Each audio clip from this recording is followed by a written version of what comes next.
दिल्ली एक ऐसा शहर जो आज किसी बारूद के ढेर पर बैठा हुआ है। कूड़े के ढेर, गंदा पानी, नर्क जैसी हवा, रोहिंग्याओं की भीड़ जो झुग्गी बसाकर दिल्ली के व्यवस्थाओं को कुव्यवस्थाओं में बदलने में कोई कोर कसर नहीं छोड़ा। इन सब का जिम्मेदार कौन है? किसकी जिम्मेदारी थी दिल्ली को एक बेहतर राजधानी बनाने की? कांग्रेस के शीला दीक्षित के शासनकाल में दिल्ली कितनी बेहतर थी और पिछले 10 साल में दिल्ली कितनी बदली, और इस बदहाली का जिम्मेदार कौन है? नमस्कार, मेरा नाम मीत माधव है और आप न्यूज नॉनसेंस के पहले अंक का पहला वीडियो देख रहे हैं। दिल्ली के सभी 70 विधानसभा क्षेत्रों में 5 फरवरी 2025 को मतदान हुआ और आज 8 फरवरी को नतीजे आएंगे।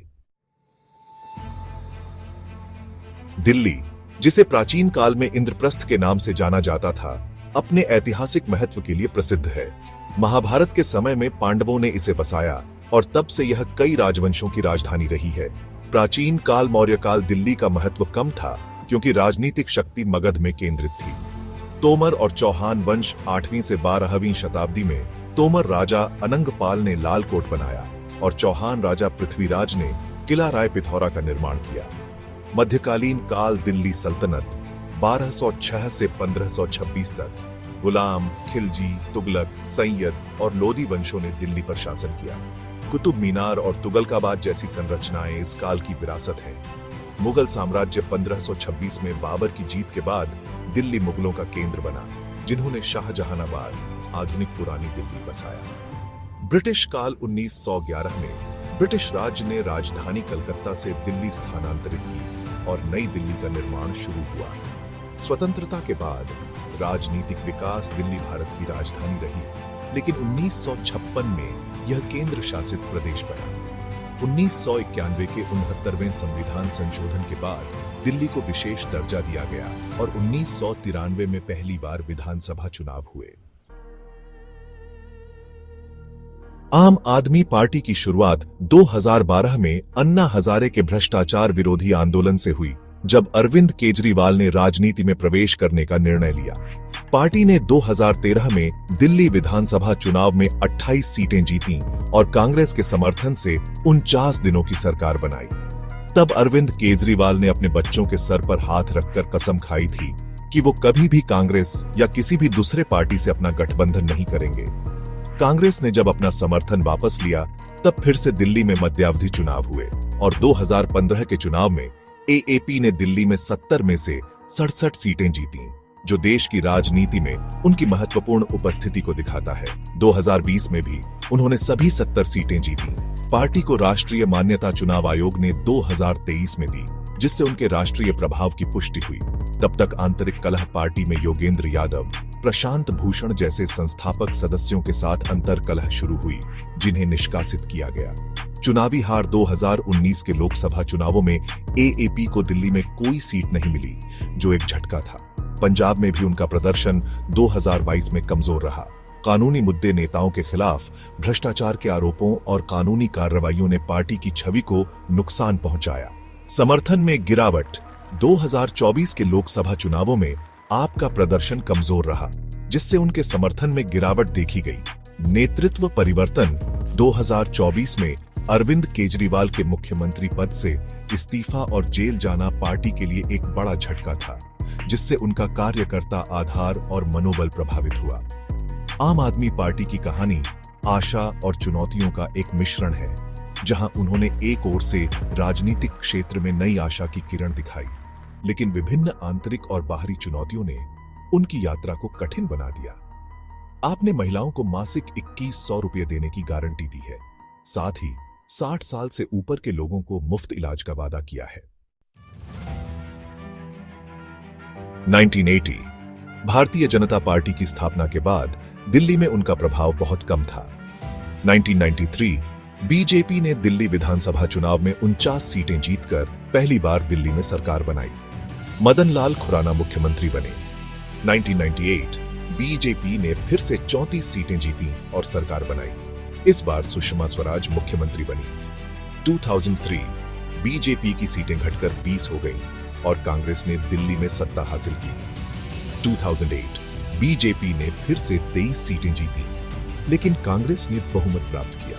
2013 बीजेपी सबसे बड़ी पार्टी बनकर उभरी 31 सीटों के साथ, लेकिन जरूरी बहुमत न प्राप्त होने के कारण कांग्रेस के समर्थन से एएपी ने सरकार बनाई। 2015 बीजेपी की सीटें घटकर मात्र 3 रह गई, जबकि एएपी ने 67 सीटें जीती। 2020 बीजेपी ने 8 सीटें जीती, लेकिन एएपी ने फिर से बहुमत हासिल कर 62 सीटें जीती। पिछले चुनावों के आंकड़े से पता चलता है कि बीजेपी ने 2020 में 8 सीटें जीती, जो उनकी पिछली सफलताओं की तुलना में कम थी। हालांकि वे निरंतर प्रयास कर रहे हैं दिल्ली में अपनी स्थिति को मजबूत करने के लिए। दिल्ली में बीजेपी का प्रदर्शन उतार चढ़ाव भरा रहा है। 1990 के दशक में उनकी सबसे बड़ी सफलता देखी गई, लेकिन एएपी के उदय के बाद से उनकी सीटों में कमी आई है। बीजेपी दिल्ली में अपनी पहचान, विकास के नाम पर फिर से जीत हासिल करने का प्रयास कर रही है, लेकिन एएपी की जन लोकप्रियता और उनकी कल्याणकारी योजनाओं ने बीजेपी के लिए चुनौतियां खड़ी की हैं। बीजेपी ने महिला समृद्धि योजना का ऐलान किया है, जिसमें महिलाओं को प्रतिमाह 2,500 रुपये देने का वादा है। साथ ही मुफ्त बिजली, पानी और बस यात्रा जारी रखने का वादा किया है। रेवड़ी पर ध्यान देने वाले खुद भी रेवड़ी से ही वोट बैंक बनाने के लिए इस चुनाव में एडी चोटी का जोर लगते दिखे। इन चुनावों में कांग्रेस पार्टी वोट कटुआ पार्टी से इतर कुछ भी नजर नहीं आ रही है। कांग्रेस पार्टी को लोग शीला दीक्षित के गुड गवर्नेंस के लिए याद तो करते हैं, लेकिन पार्टी के आंतरिक कलह और भ्रष्टाचार के इतिहास के कारण आज भी जनता इनमें विश्वास नहीं जाता पाती है।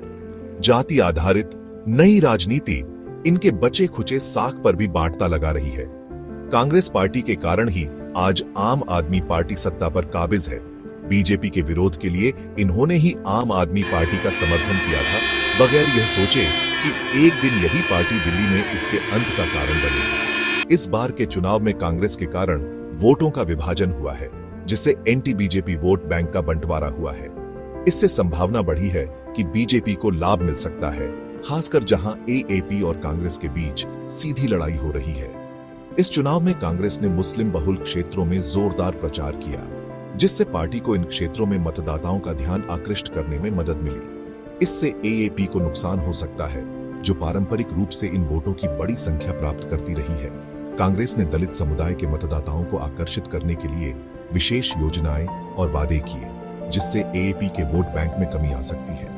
कांग्रेस ने महिलाओं को 2,500 रुपये महीना देने का वादा किया, जो एएपी की महिला समृद्धि योजना के समान है। ये वादे मतदाताओं को प्रभावित कर सकते हैं।